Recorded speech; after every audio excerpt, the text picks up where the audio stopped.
जय जय श्री राधे, जय जय श्री राधे, जय जय श्री राधे। बाहर से पधारे सभी भागवत श्रोताओं का बहुत बहुत अभिनंदन। विशेष रानी गांव से पूरी बस से पधारे हुए भक्तों का हार्दिक अभिनंदन। सबसे पहले जो हमारे बाहर से आए बस द्वारा में हमें मेहमानों का भोजन सबसे पहले उन्हीं को कराना है, और जो आए हुए हमारे अतिथिगण हैं, खुडाला से आए हुए लोगों का सबसे पहले भोजन बाद में होगा। उससे पहले जो रानी गांव से आए हुए भक्त हैं, सबसे पहले रानी गांव के भक्तों का भोजन होगा। उसके पश्चात खुडाला के भक्तों का भोजन होगा। उसके पश्चात जो यहाँ के लोकल भक्त हैं उनका भोजन होगा। और आप सभी भक्तों से निवेदन, इस जो हमारे यजमान जी की ये बात है, आप सभी इस बात का पालन करें और इस कार्यक्रम में विशेष सहयोग प्रदान करें। और जितने भी भक्त यहाँ पर विराजमान हैं, सभी भक्त इस दिव्य भव्य कथा को श्रवण कर रहे हैं। सबसे पहले तो आपको नमन प्रणाम, राधे राधे, जय गंगे मैया की। क्योंकि आप जो कथा को श्रवण कर रहे हैं, ऐसे दिव्य महापुरुष के श्रीमुख से श्रवण कर रहे हैं, जो अपने आप में गंगा पुत्र तो है ही, लेकिन श्रीमद् भागवत कथा के भागवत भूषण पद से जो सुसज्जित ससम्मान प्रतिष्ठित हैं, आदरणीय आचार्य पंडित अवधेश मिश्र जी के श्रीमुख से आप कथा को श्रवण कर रहे हैं। एक बार मैं चाहूंगा करतब ध्वनि से आप सभी स्वागत करें, ताली बजा करके। और इस कथा को दिव्य भव्य बनाने के लिए, इस कथा को सुशोभित करने के लिए, सुसज्जित करने के लिए हमारे बीच में संत यहाँ पर विराजमान है। श्री आदरणीय परम गुरुदेव विराजमान हुए हैं। एक बार मैं चाहूंगा हृदय से ताली बजा करके उनका भी स्वागत करें। भगवान की जय। और दूसरा, देखिए, श्रोता नहीं होगा तो वक्ता किसको क्या कहेगा। हमें तो ऐसा लग रहा था कि यहाँ इस स्थान पर कौन आएगा, लेकिन जब प्रथम दिवस में ही इतनी भीड़ है, तो द्वितीय दिवस, तृतीय दिवस, चतुर्थ दिवस में कितनी भीड़ होगी आप इसका अंदाजा लगा सकते हैं। और कहते हैं जहाँ श्रोता सुनने वाला होता है, वहाँ वक्ता अपने आप ही बोलने लग जाता है। क्योंकि सुखदेव जी के सामने जब परीक्षित जी विराजमान हुए, तो परीक्षित जी को सुनाने के लिए सुखदेव जी महाराज अपने आप बोलते चले गए। आप भी परीक्षित स्वरूप हैं, आप भी परीक्षित स्वरूप यहाँ पर विराजमान रहिए। उसके लिए आप भी एक बार अपने लिए जोर से ताली बजाइए। और अब मेरा यजमान परिवार से निवेदन कि आप आगे आकर के आरती में सम्मिलित हों। और सभी भक्तों से निवेदन है, आप अपने अपने स्थान पे खड़े होंगे और यजमान परिवार कथा की आरती करेंगे। उसके पश्चात सभी भक्तों का नंबर आएगा। और मेरा आदरणीय जो हमारे यहाँ पर संत विराजमान है, उनसे भी निवेदन है, आप भी आगे आकर के श्रीमद् भागवत जी की आरती में सम्मिलित हों। जय श्री राधे।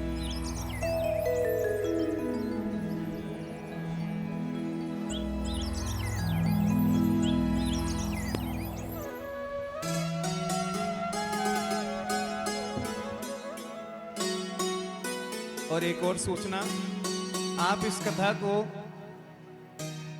YouTube चैनल पर भी प्राप्त कर सकते हैं। आप YouTube चैनल में सर्च करेंगे भागवत भूषण आचार्य श्री पंडित अवधेश मिश्र जी, आप सर्च करेंगे तो आप सभी को यह कथा YouTube पर भी प्राप्त हो जाएंगी। चैनल को सब्सक्राइब करें, लाइक करें, शेयर करें, और नीचे जो एक घंटी का बटन होता है जिसको बोलते हैं बेल आइकन का बटन, उसको जरूर दबाएं, तभी आपको अगली कथा का नोटिफिकेशन यानी कि संदेश प्राप्त होगा। आइए अब बड़े भाव से आप सभी कथा में सम्मिलित हो। श्री भागवत भगवान की है आरती, पापियों को पाप से है तारते।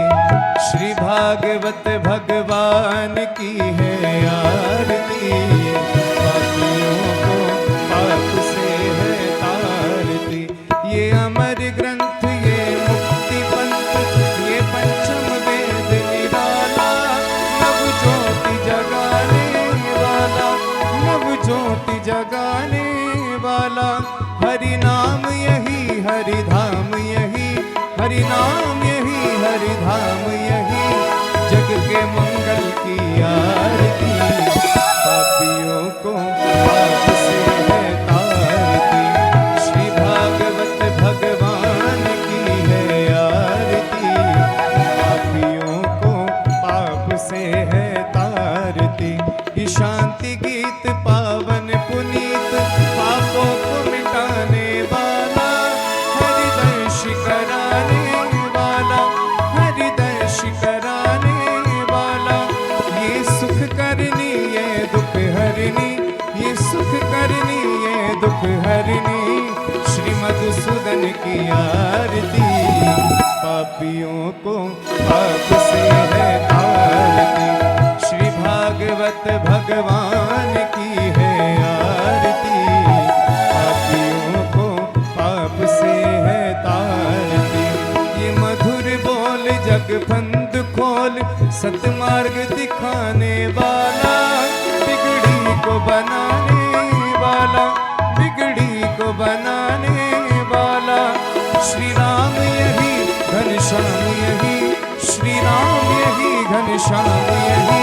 प्रभु की महिमा की आरती, पापियों को पाप से है तारती। श्री भागवत भगवान की है आरती, पापियों को पाप से है तारती, पापियों को पाप से है तारती। कर्पूर गौरम करुणावतारम, संसार सारम भुजगेन्द्रहारम, सदा वसंतम हृदयारविंदे, भवन भवानी सहितं नमामि।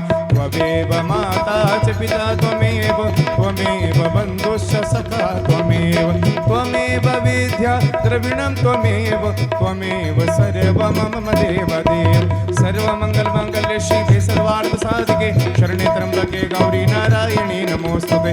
मंगलम भगवान विष्णु, मंगलम गरुड़ध्वज, मंगलम पुंडरीकाक्ष, मंगलतनो हरि। हरे कृष्ण कृष्ण कृष्ण हरे हरे, हरे राम राम